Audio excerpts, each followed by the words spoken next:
Ce jeudi 23 mai, nous étions encore plus de 300 dans les rues de Lille pour crier notre colère et notre détresse face à l'état catastrophique dans lequel se trouve la chaîne de prévention et de protection de l'enfance dans le département du Nord. En guise de protestation, des collègues de l'aide sociale à l'enfance ont même pris leur vélo pour venir de Neuville-en-Ferrain, ville de la vice-présidente chargée de l'enfance-famille.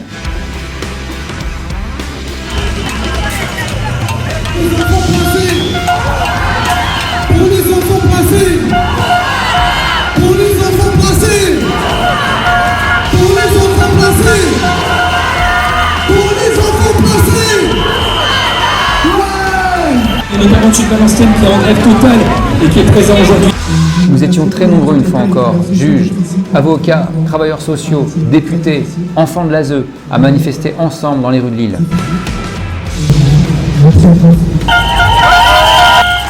Aujourd'hui, l'idée c'est quand même que les éducateurs, les travailleurs sociaux, les juges, les avocats, les jeunes, aujourd'hui on manifeste tous main dans la main. Et je crois que ça peut s'applaudir, ça peut engendrer du bruit. Il faut qu'on nous entende maintenant.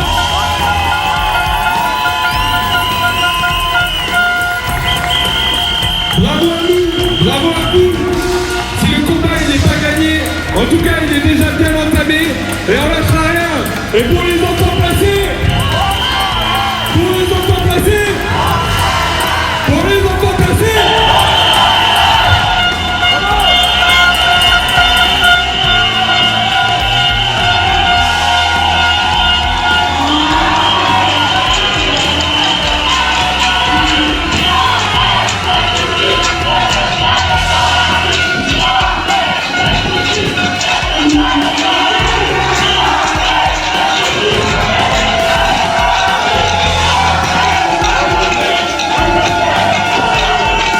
Malgré nos multiples interpellations, une pétition qui a atteint plus de 2500 signatures, des mobilisations couvertes par la presse, le soutien des habitants du quartier, les pouvoirs publics restent silencieux et continuent d'imposer la rue à ces jeunes.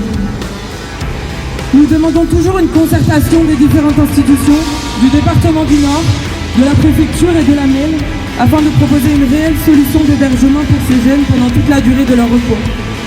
Nous demandons le respect du droit fondamental à l'hébergement. Et là, je vais m'adresser à M. Poiré, qui décide de placer une enfant de 8 ans, une enfant de 9 ans, un enfant de 13 ans, dans un hôtel. Mais enfin, que direz-vous à ces enfants dans quelques années quand ils seront majeurs? Qu'allez-vous leur dire? Qu'allez-vous leur répondre à ces enfants? Quand ils vous diront pourquoi on n'a pas été accompagné correctement? Eh bien moi je vous le demande aujourd'hui, pourquoi vous n'accompagnez pas ces enfants correctement? C'est une honte. C'est une honte qui se passe dans ce département. Vous ne laisseriez probablement pas dormir vos enfants là-bas vous-même. Alors pourquoi le faites-vous pour des enfants n'ayant pas de parents présents pour les protéger?